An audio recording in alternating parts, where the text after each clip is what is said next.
ವೀಕ್ಷಕರ A1 Kannada news, ನಾನು ಬೀರೇಶ್ ಪೂಜಾರ್. ಈ ಹಿಂದೆ ನಮ್ಮ ದೇಶದ 44 ವೀರ ಯೋಧರನ್ನು ಕಳೆದುಕೊಂಡಂಥ ಕರಾಳ ದಿನ. ಆ ಕರಾಳ ದಿನದ ಒಂದು ಆಚರಣೆಯನ್ನು ರಾಣೆಬೆನ್ನೂರು ನಗರದ ಪೋಸ್ಟ್ ಸರ್ಕಲ್ ಒಂದರಲ್ಲಿ ವೀರ ಮಾಜಿ ಯೋಧರು ಮತ್ತು ರಾಜಕೀಯ ಮುಖಂಡರು, ದೇಶಾಭಿಮಾನಿಗಳು ಸೇರಿ ಅವರಿಗೆ ದೀಪ ಬೆಳಗುವ ಮೂಲಕ ಅವರ ಆತ್ಮಕ್ಕೆ ಶಾಂತಿ ಕೋರಲಾಯಿತು. ಈ ಕಾರ್ಯಕ್ರಮಕ್ಕೆ ಆಗಮಿಸಿದ್ದ ಶಹರ PSI ಪರಮೇಶ್ವರ್ ಮತ್ತು JDS ಮುಖಂಡ ಮಂಜುನಾಥ್ ಗೌಡಶಿವಣ್ ಹಾಗೂ ವೀರ ಯೋಧರ ನೇತೃತ್ವದಲ್ಲಿ ಈ ಒಂದು ಕಾರ್ಯಕ್ರಮವನ್ನು ಮಾಡಲಾಯಿತು. ನಂತರ ಮಾಧ್ಯಮಗಳೊಂದಿಗೆ ಮಾತನಾಡಿದ ವೀರ ಯೋಧರು ಮತ್ತು ಶಹರ PSI ಮಂಜುನಾಥ್ ಗೌಡಶಿವಣ್ ಅವರು ಹೇಳಿದ್ದೇನೆ. ವೀಕ್ಷಕರೇ, ಒಮ್ಮೆ ನೋಡಿಬಿಡಿ. ಗೌಡಶಿವಣ್ಣನವರೇ ಮತ್ತು Shri sub inspector Ranebennur taluk town ಪೊಲೀಸಿನ ಶ್ರೀ ಪರಮೇಶ್ವರ್ ಸರ್ ಅವರೇ ಮತ್ತು ಎಲ್ಲ ಇಲ್ಲಿ ನಡೆದಂಥ ಜನರೇ ಮತ್ತು ನಮ್ಮ ಮಾಜಿ ಯೋಧರೇ, ಇವತ್ತು ನಮ್ಮ ದೇಶಕ್ಕೆ ಒಂದು ದೊಡ್ಡ ಕರಾಳ ದಿವಸ. ಇವತ್ತು 186 ಕಂಟ್ರಿಗಳು ಒಂದು ವ್ಯಾಲೆಂಟೈನ್ ಡೇಯನ್ನು ಮಾಡ್ತಿದ್ದಾವೆ. ಆದರೆ ಇದು ನಮ್ಮ ಒಂದು ದೇಶಕ್ಕೆ ಒಂದು ಬಹಳ ಕರಾಳ ದಿವಸ ಎಂದು ನಾವು ಇದನ್ನು ನೆನೆಸ್ತಾ ಇದ್ದೇವೆ. ಪುಲ್ವಾಮಾದಲ್ಲಿ ಇದೇ ಫೆಬ್ರವರಿ 14, 2019 ಪಾಕಿಸ್ತಾನ ಬೇಸ್ಡ್ ಲಷ್ಕರ್-ಇ-ತೊಯ್ಬಾ ಇವರು ನಮ್ಮ 44 ಯೋಧರ ಮೇಲೆ ಒಂದು ಅಟ್ಯಾಕನ್ನು ಮಾಡಿ 44 ಯೋಧರು ಶಹೀದರಾದರು. ಈ ಶಹೀದ ದಿವಸವರಿಗೆ ಅವರಿಗೆ ಶ್ರದ್ಧಾಂಜಲಿಯನ್ನು ಅರ್ಪಿಸಲಿಕ್ಕೆ ನಾವು ಇವತ್ತು ಎಲ್ಲರೂ ಸೇರಿದ್ದೇವೆ.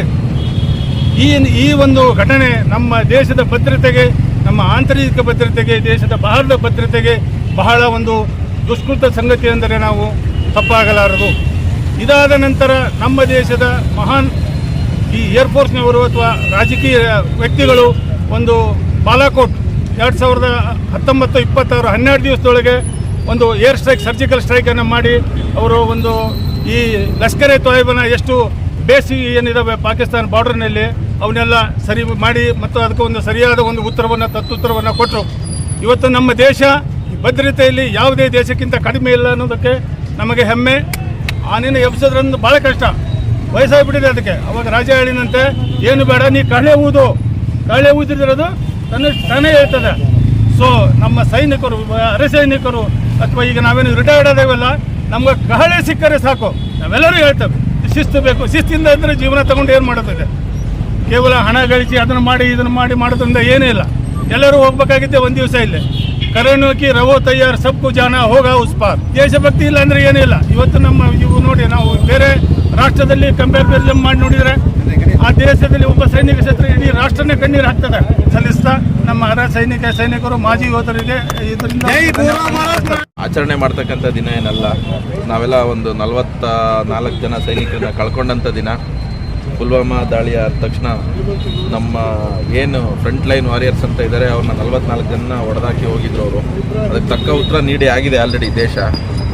ನಮ್ಮ ದೇಶದ ಸೆಕ್ಯೂರಿಟಿ ಬಗ್ಗೆ ಮತ್ತೇನು ಮಾತಾಡ್ತಕ್ಕಂಥ ಇದಿಲ್ಲ. ಅವ್ರು ಯಾವಾಗೆಲ್ಲ ದಾಳಿ ಮಾಡಿದರೆ ಅವಾಗೆಲ್ಲ ಪ್ರತ್ಯುತ್ತರ ಸಿಕ್ಕಿದೆ.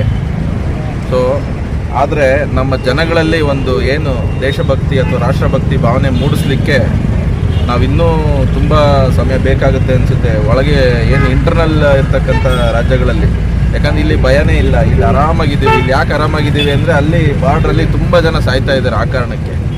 ಆದರೆ ಅವ್ರ ಸಾವಿಗೆ ಅರ್ಥನೇ ಸಿಗ್ತಾ ಇಲ್ಲ ಒಳಗಡೆ ಇರ್ತಕ್ಕಂಥ ಜನಕ್ಕೆ.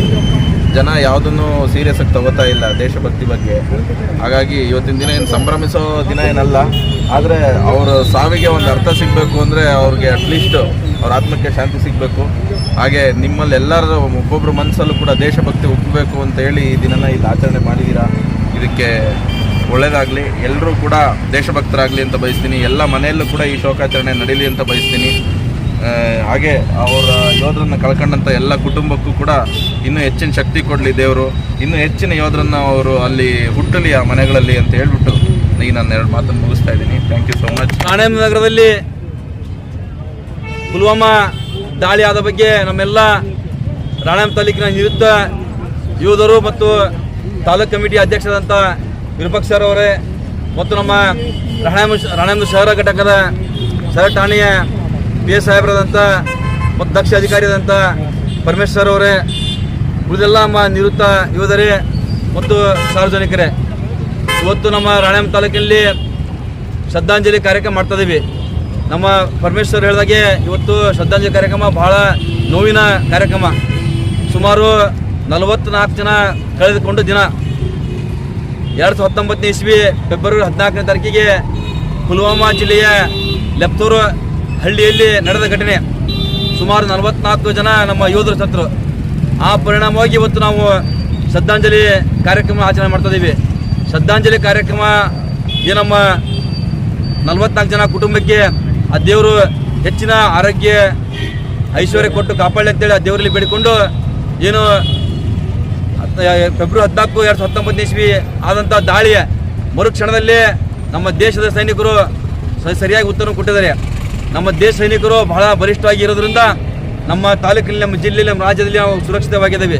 ಗಡಿ ಭಾಗದಲ್ಲಿ ನಮ್ಮ ಸೈನಿಕರು ಬಲಿಷ್ಠವಾಗಿ ನಮ್ಮ ದೇಶವನ್ನು ಕಾಪಾಡ್ತಾ ಇದ್ದಾರೆ.